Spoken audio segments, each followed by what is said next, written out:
sur le service, sur la façon de servir. Mais ça touche beaucoup de choses, pas simplement le service dans l'église, pas du tout. Aussi, mais pas que ça. Tout à l'heure, on a chanté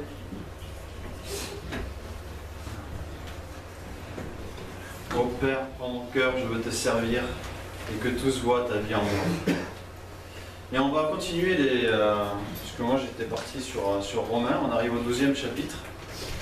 Et donc on va lire le premier verset. Je vous invite donc, frères, à cause de cette immense bonté de Dieu, à lui offrir votre corps comme un sacrifice vivant, saint, qui plaise à Dieu. Ce sera là, de votre part, un culte spirituel. On va regarder un tableau, tout d'abord. Voilà. Et en fait, je vous ai un petit peu vous interpeller sur les divers points de ce tableau. On voit pas trop. Fermer les stores. C'est mieux. Il y a du mieux. C'est plus joli.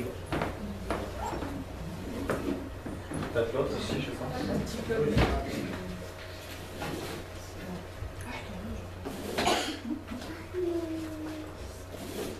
Voilà, tant que moi j'y vois, ça va être aussi. Voilà. Donc, on voit que c'est un tableau qui parle de l'ancienne alliance et de la nouvelle alliance. Donc l'ancienne alliance, la loi, et la nouvelle alliance, la grâce. Et ça parle surtout du sacrifice et du culte. Donc, je voudrais vous interpeller. Est-ce que quelqu'un peut me dire ce que ça lui inspire, la différence entre l'ancienne alliance au niveau de la personne qui apporte le sacrifice, et dans la nouvelle alliance, la personne qui offre le sacrifice est elle-même le sacrifice?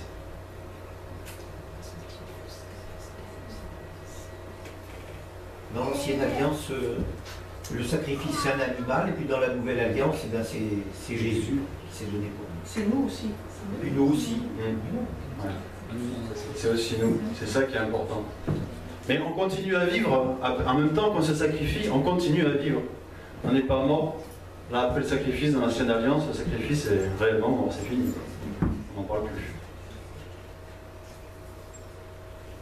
C'est la différence, donc, ensuite, un sacrifice mort et un sacrifice vivant. Ensuite, on a le sacrifice apaise Dieu, ça c'est dans l'ancienne alliance, ça apaise Dieu, et dans la nouvelle, le sacrifice plaît à Dieu. Et là, vous voyez quel type de différence? Le premier, enfin, à mon sens, le premier, c'est on le fait par obligation quelque part, pour réparer une faute. Et le deuxième, on le fait par plaisir. De son propre chef. Voilà. Aussi. Qu'il plaît à Dieu, c'est que dans l'ancienne alliance, le sacrifice apaisait sa colère, qui revenait ensuite jusqu'au prochain sacrifice. Dans la nouvelle alliance, sa colère disparaît dès que nous acceptons Jésus-Christ. Et ensuite, notre sacrifice réjouit perpétuellement son cœur.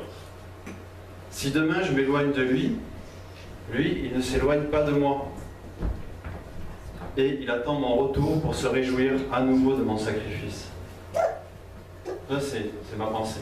Après, on a le culte est extérieur dans l'ancienne alliance, s'il est de nature cérémonielle, et dans la nouvelle alliance, le culte est intérieur et de nature spirituelle.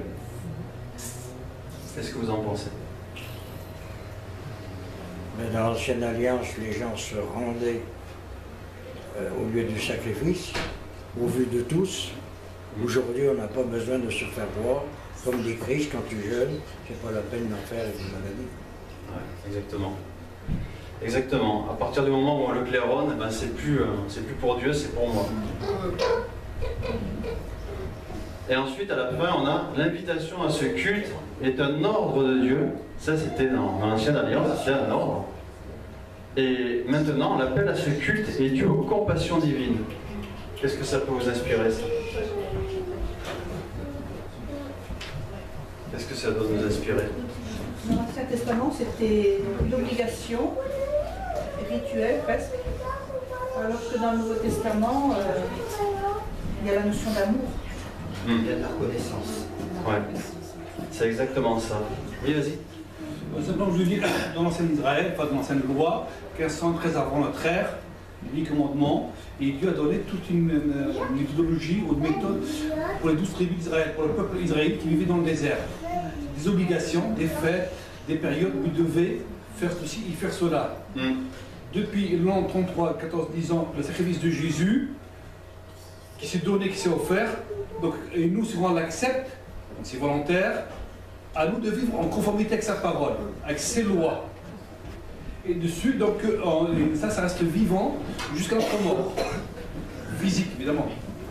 C'est-à-dire qu'il ne faut pas que le mort soit spirituel. Et tant qu'on est lié avec Jésus, on n'a rien à craindre.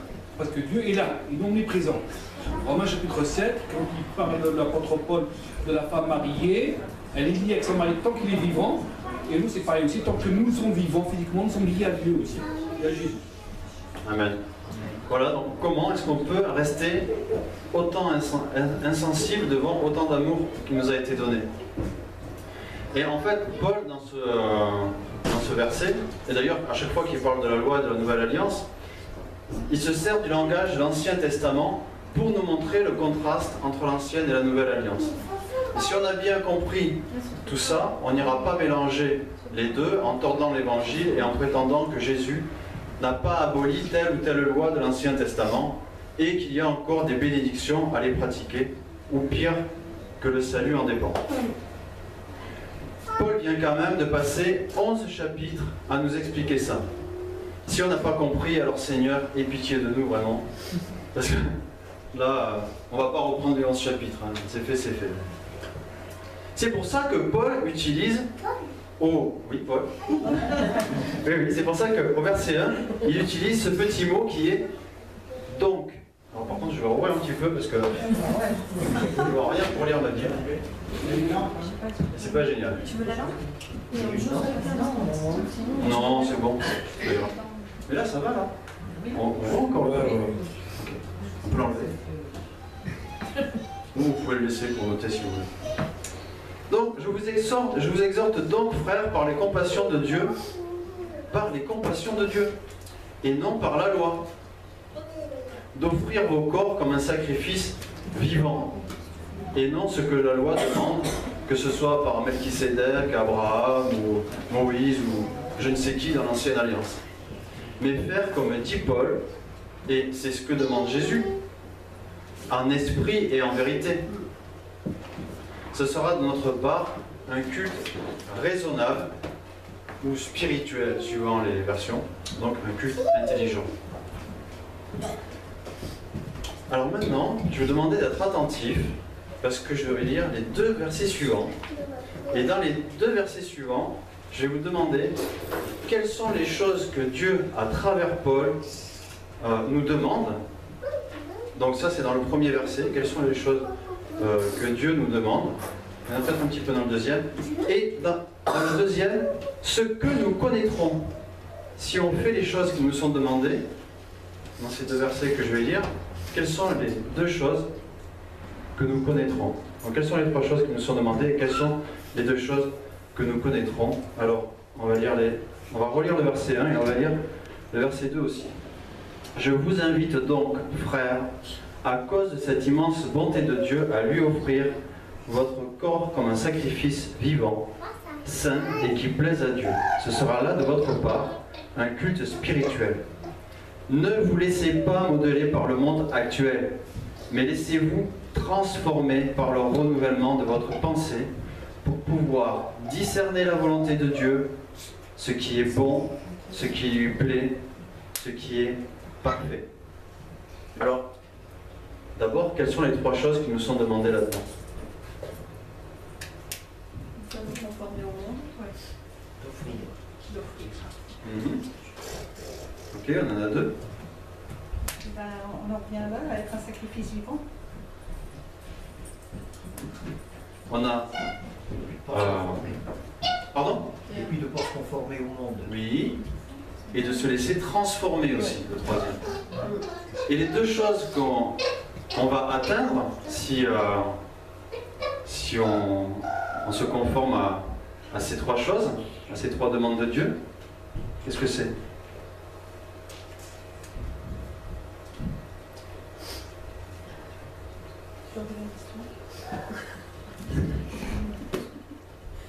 Dans ces deux versets, dans ces deux versets, il y a trois choses qui nous sont demandées. Et il y a, si on fait ces trois choses, il y a deux choses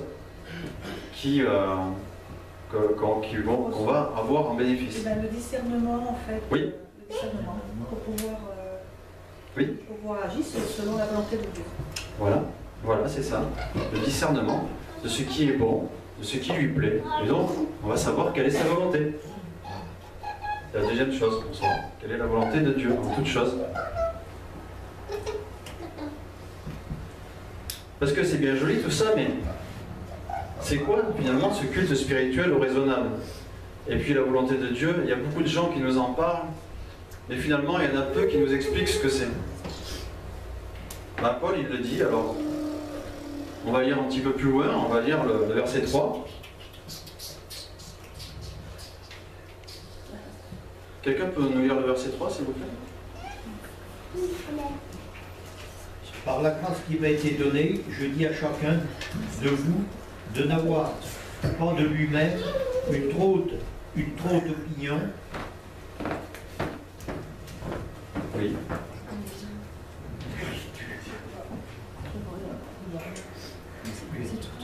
Mais de revêtir des sentiments modestes selon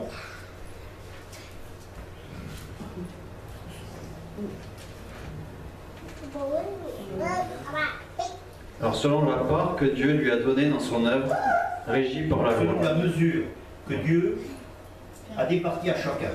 Voilà. Donc, moi, dans ma version, j'ai « Ne soyez pas prétentieux. Tendez au contraire à une sage appréciation de vous-même. » Ne pas être prétentieux. Il y avait un frère qui souvent me disait que je l'impressionnais parce que j'arrivais à faire beaucoup de choses. Et à chaque fois qu'il me disait ça, en fait, j'étais très gêné. Parce que même si j'aime énormément faire tout ce que je fais, je sais que c'est que pour un temps. Et je suis appelé à en faire de moins en moins. Et d'autres sont appelés à en faire de plus en plus. Et même ils sont appelés à prendre des places que j'occupe actuellement. Parce que je les occupe en attendant. Oui. Et c'est pas par mes forces que je fais ça, plus mes études, plus mon travail, et encore d'autres choses en ménageant ma vie de famille. Et je ne dois pas m'accrocher à ces choses-là. Je sais que c'est des postes ou des fonctions où Dieu m'a mis provisoirement. Et je m'en réjouis, tant du fait de faire ces choses, que du fait que d'autres les feront, et que moi j'aurais pu aller faire ici. Par exemple, quand je suis arrivé ici le premier jour, il n'y avait pas Pascal, du coup c'était Elisabeth qui conduisait la louange à la main. J'aime bien raconter cette histoire. C'est génial en fait. J'arrivais d'une église où il y avait genre 60 personnes et il y avait un gros groupe de louange. Et bon ben voilà, tout le monde loue assis, quoi. C'est comme ça. Ici je suis arrivé, il y avait genre 10 personnes ce jour-là. Et il y avait Elisabeth qui conduisait la louange à main levée, elle était là. Et les 10 personnes étaient debout, Jésus. Je dis, qu'est-ce qui se passe? C'est quoi ces gens? Du coup, je suis resté. Ça m'a vraiment plu. J'ai eu un accueil vraiment chaleureux. Et en fait, ce qu'il y a, c'est que... Pourquoi c'était... Et après, pour le message, on a eu un CD. Si vous vous rappelez du CD à l'époque, Suzanne, elle se marre. Bah ouais, c'était comme ça. Parce que... Il se trouve que Pascal était la seule qui savait jouer du piano. Bon, il n'y avait pas d'autres instruments. Et puis, elle était la seule qui faisait des messages. Donc quand il y avait le pasteur qui venait une fois par mois, comme c'est le cas actuellement, eh ben, c'est lui qui faisait le message, il faisait la louange aussi. Mais quand il n'y avait ni le pasteur ni Pascal, qui est souvent absent, eh ben, il y avait Elisabeth qui conduisait à la main. Gloire à Dieu, merci Seigneur. Et puis, il y avait le CD, le message. Un jour, Pascal, donc elle assumait toutes ses charges, et ça devait être lourd au bout d'un moment, quoi, pour elle. Mais elle assumait, elle s'en plaignait pas. Et je pense qu'elle le faisait avec joie. Mais un jour, elle nous a dit, écoutez, mes frères et sœurs, je suis pas en colère, je suis pas énervé ou quoi, mais je suis pas la seule qui est capable de faire des messages ici. Il y en a d'autres. Et ça serait bien que vous vous leviez. Et puis bon, on s'est levé, quoi. Donc merci Seigneur pour avoir fortifié Pascal tout ce temps-là. Et d'avoir... Oui, j'allais y venir. Parce que c'est vrai aussi que ici, on n'y serait pas si Suzanne et Jacques, ils n'avaient pas tenu bon. Parce qu'à une époque, il y avait peut-être moins que 10 personnes, je ne sais pas. C'était le minimum. Mais à un moment, il n'y avait plus d'enfants. Je crois qu'avant, moi j'étais pas ici, donc je sais pas trop, mais arrêtez-moi si je me trompe, il y avait quand même un bon groupe de louanges. C'était plein avant. Il y avait un pasteur, c'était plein. Et après, il y a eu une chute. Et après, il y a eu une chute. Le pasteur, le groupe de louanges sont partis, tout le monde est parti. Et puis Suzanne et Jacques, l'idée leur a traversé, est-ce qu'on ferme ou est-ce qu'on continue? Et ils ont continué. Et ils ont porté cette assemblée, et pendant même un moment, ils cherchaient à ce qu'il y ait des anciens, un collège pastoral, et puis nous on ne comprenait pas, on se disait, mais c'est bien que ce soit les anciens, parce que, je veux dire, on les respecte, pour nous c'est une forme de respect, mais pour eux c'est, arrêtez de nous respecter, quoi. Prenez la place, quoi. C'est ici, c'est tout. Bah oui. Donc Seigneur, on te remercie aussi pour la force que tu as donnée à Suzanne et Jacques, parce que s'ils n'avaient pas tenu bon, eh ben, on ne serait pas là tous aujourd'hui. On serait dispersés, on ne se connaîtrait pas. Et vous voyez, ces choses qui s'est passées, aujourd'hui, ils sont remplacés, relevés ou libérés d'une bonne partie dans leur activité. Ils peuvent souffler. Et ils peuvent former d'autres avec joie. Avec tracas parfois, mais en tout cas, ça reste une joie. Par exemple, en comptabilité, je rappelle que nous avons encore 2 personnes qui aient la bonté et la gentillesse de bien vouloir leur permettre, à Suzanne et Jacques, de prendre du repos là aussi. Ils n'ont pas été accrochés à leur activité. Ils ont désiré que d'autres se lèvent et entrent dans leur ministère et dans leur ministère. C'est très tentant quelque part de se dire ben ouais, c'est moi qui ai mis ça en place. Ou c'est moi qui t'ai vu comment je t'ai grillé. Ou c'est moi qui s'occupe de ça. Il est hors de question que quelqu'un prenne ma place, que je le laisse en faire autre chose, quoi. Ben mince. Et ça a toujours été comme ça, et ce sera toujours comme ça. Et ça me fait penser à un moment que j'aime énormément dans l'âge de glace 2, où alors que tout le monde fuit la fonte des glaces et la catastrophe va venir, qu'est-ce qu'on voit? On voit les petits enfants hérissons qui veulent sauver leur papy. Ils disent, papy, viens, tout s'effondre. Et lui fait, non, je refuse, je suis né dans ce trou, je mourrai dans ce trou. On est comme ça des fois? Bah ouais, des fois. On est un petit peu comme ça. Donc, eh bien, ne soyons pas comme papy hérisson. Parce que, en s'accrochant à son trou, même si cette image m'a toujours beaucoup fait rire, on risque d'emporter avec nous ceux qui essayent de nous sauver. Eux, ils tiennent à leur grand-père, mais lui, il tient à son trou, plus qu'à rester en vie et partir avec ses petits-enfants. C'est dingue. Ben ça, c'est de l'égoïsme. Et ceux qui s'attachent à leur service en s'y agrippant alors qu'il est temps de passer le relais, non seulement vont mourir spirituellement, puisqu'ils refusent d'être guidés par l'esprit là où il veut les mener, hashtag cause toujours, je t'écoute plus, mais en plus, ils enlèvent les clés de la connaissance, puisqu'ils empêchent ceux que Dieu veut former d'accéder aux formations que Dieu veut leur donner. Et là aussi, on devra rendre des comptes. Donc, ne soyons pas des papys hérissons.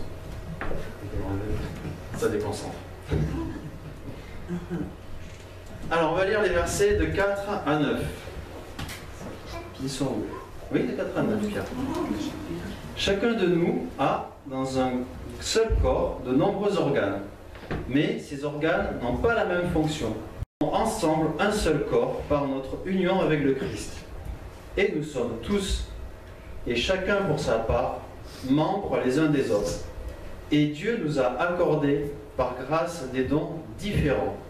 Pour l'un, c'est la prophétie, qu'il exerce cette activité conformément à notre foi commune. Pour un autre, c'est le service, qu'il se consacre à ce service. Que celui qui a reçu un ministère d'enseignement enseigne.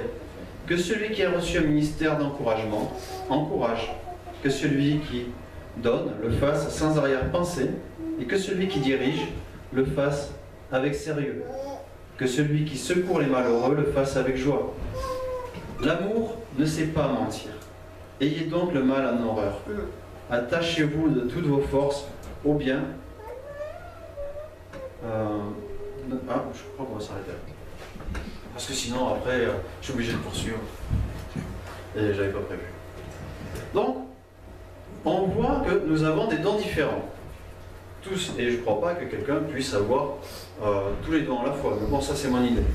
Mais bon, imaginons que quelqu'un, quelque part, va évangéliser, quelque part où il n'y a pas de frères et sœurs. Seul physiquement, mais pas spirituellement, parce qu'il est toujours avec Christ, il va bien falloir peut-être qu'il enseigne, qu'il forme, qu'il encourage, qu'il apprenne aux nouveaux frères et sœurs les cantiques, qu'il prenne soin de tous, jusqu'à ce que tous puissent entrer dans leur ministère et l'exercice de leurs dons. Et puis une fois formés, et surtout s'ils sont motivés par Dieu et pas pour la place, alors ils continueront de se former en vue d'être capables, eux aussi, de former leurs remplaçants et de la mettre en capacité de prendre leur place et de suivre les directives de l'Esprit Saint. Et non de suivre les traditions que les autres ont mis en place. Pas le même chemin qui fut le leur, forcément. Puis, d'en former d'autres à leur tour, qui en formeront d'autres à leur tour, et chaque fois, en leur laissant et en les incitant à vivre la liberté qu'ils ont en Christ. Suzanne et Jacques ne nous contrôlent pas. Je parle au niveau du conseil spirituel, conseil pastoral. Ils nous laissent faire. Ils ont confiance en Dieu pour nous guider. Et puis ils sont là si on a besoin d'un conseil. C'est la seule façon pour qu'une église locale puisse durer dans le temps et continuer de toucher les gens de son temps, en vivant dans son temps, en étant dans le monde et en parlant aux gens de l'extérieur, en partant de ce qui se fait aujourd'hui, en termes de musique, de spectacle, de service, de façon de s'habiller, tant que ça n'est pas impudique et ce genre de choses. Et même notre enseignement doit changer. Il y a un jeune des Caraïbes qui chante « Les jeunes ne vous écoutent plus et le monde évolue, améliorez votre manière d'enseigner car les temps sont accélérés. » Et il a raison, les jeunes ne nous écoutent plus et les temps sont accélérés. Ça va vite avec Facebook, etc. Moi je vois la vie de ma fille et de ses copines. Waouh, comment je vais faire pour arrêter ça, quoi? C'est où le bouton stop? Mais bon, il faut... On ne peut pas rester dans la façon dont on est actuellement. Il faut qu'on s'adapte. Il ne faut pas qu'on se conforme au monde, mais il faut qu'on s'adapte quand même. Parce qu'on ne peut pas aller chercher les gens au doigt avec des méthodes d'il y a 20 ans ou 40 ans, c'est pas possible. Ma grand-mère, si je lui mets les ailes de la foi, je prends des chants des ailes de la foi, je lui mets ça au bout d'un moment. Et pourtant elle est croyante, ma grand-mère. Et si je lui mets du... comment il s'appelle, celui qui a écrit Nous voulons voir Jésus élevé. Comme elle aime Florent Pagny, lui il a la même voix et il chante de la même façon. Et ben elle peut passer 1 heure à écouter des chants chrétiens comme ça. Et oui. Donc vivre dans le monde, mais ne pas s'y conformer, tout en sachant être de son temps. C'est très important de comprendre que c'est grâce à Christ que nous pouvons servir, car nous ne sommes ni assez forts, ni assez sages. C'est par sa grâce, encore, que la collaboration des divers membres du corps de Christ, qui obéissent à Christ, est possible. Et que nous pouvons faire ensemble des choses, et ceci pour ne pas nous enorgueillir. C'est ensemble. le service dans l'enseignement, dans la louange, le ménage, l'école du dimanche. C'est vraiment super tout ça. Mais ça ne sert à rien sans le plus important. Alors on va lire de Romains 12, versets 10 à 21, si quelqu'un veut bien nous le lire, s'il vous plaît. Romains 12, verset 10. Par amour fraternel, soyez pleins d'affection les uns pour les autres, et rivalisez d'esprit réciproque. Ayez du zèle et non de la paresse. Soyez fervents d'esprit et servez le Seigneur. Réjouissez-vous dans l'espérance et soyez patients dans la détresse. Persévérez dans la prière. Pourvoyez aux besoins des saints et exercez l'hospitalité avec empressement. Bénissez ceux qui vous persécutent, bénissez et ne maudissez pas. Réjouissez-vous avec ceux qui se réjouissent, pleurez avec ceux qui pleurent. Vivez en plein accord les uns avec les autres. N'aspirez pas à ce qui est élevé, mais laissez-vous attirer par ce qui est humble. Ne vous prenez pas pour des sages. Ne rendez à personne le mal pour le mal. Recherchez ce qui est bien devant tous les hommes. Si cela est possible, dans la mesure où cela dépend de vous, soyez en paix avec tous les hommes. Ne vous vengez pas vous-même, bien-aimés, mais laissez agir la colère de Dieu, car il est écrit, c'est à moi qu'appartient la vengeance, c'est moi qui donnerai à chacun ce qu'il mérite, dit le Seigneur. Mais si ton ennemi a faim, donne-lui à manger. S'il a soif, donne-lui à boire. Car en agissant ainsi, tu amasseras des charbons ardents sur sa tête. Ne te laisse pas vaincre par le mal, mais sois vainqueur du mal par le bien. Amen. Alors il est où là le rapport avec le service? On va voir, parce qu'on est toujours dans le service en fait. Quand il est question de laisser agir la colère et que c'est Dieu qui rétribuera, ne croyons pas qu'il va le faire de suite ou que sa vengeance est égale à la nôtre. Pas du tout. Là où peut-être on aurait envie de voir mourir quelqu'un à cause du mal qu'il a fait, la vengeance de Dieu, c'est d'en faire un frère ou une sœur. C'est ça la vengeance de Dieu. C'est d'arracher à l'ennemi. Lui, il se venge de l'ennemi, il ne se venge pas des gens. Mais si la personne ne se laisse pas toucher par Dieu, alors, au jour du jugement, il aura sa rétribution. Mais tu sais quoi? C'est par toi que Dieu veut toucher le méchant. Ouais, c'est par toi aussi. Et en fait, un jour, dans une réunion, il y avait un frère qui priait en citant ce passage avec les charbons ardents. Et là, il y a une sœur qui s'est mise à faire la liste des personnes qui lui faisaient du mal. Et elle fait « Seigneur, je les bénis !» Genre, qui crame. C'était comme ça, sa compréhension du verset. Mais c'est pas ça du tout. En fait, d'après ce que j'ai appris, au temps de Jésus, quand quelqu'un n'avait plus de feu, eh ben, il prenait son plat, et un plat qui ne laisse pas passer la chaleur, parce que sinon pour la suite c'est grave. Et il allait chez son voisin, et son voisin lui mettait des charbons ardents dans le plat. Il les mettait sur sa tête, et il repartait, et il allait pouvoir faire du feu chez lui. Et donc, quand on amasse des charbons ardents, en fait on lui fait du bien. Il y a une autre interprétation aussi, bon il y a celle de la sœur, mais voilà. Il y a aussi une autre interprétation, c'est que les charbons ardents, ça représente aussi la morsure du remords. Si le feu du charbon, ça peut aussi représenter la morsure du remords que la personne a quand on lui fait du bien, alors qu'elle nous a fait du tort. Et ça, c'est une façon la plus importante, je trouve, de servir Dieu. Alors Seigneur, on te prie ce matin que tu nous révèles vraiment ce que c'est que te servir.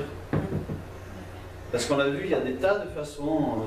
On peut dire, oui mais moi, je sais pas, je dois aller dans l'église, ça suffit. Oui mais moi, je chante le dimanche matin, ça suffit, c'est mon service. mais dehors, pour toutes les âmes qui sont perdues, là aussi tu attends qu'on exerce un service, Seigneur. Alors que ton Esprit Saint nous conduise et nous révèle toutes choses. Amen. Amen.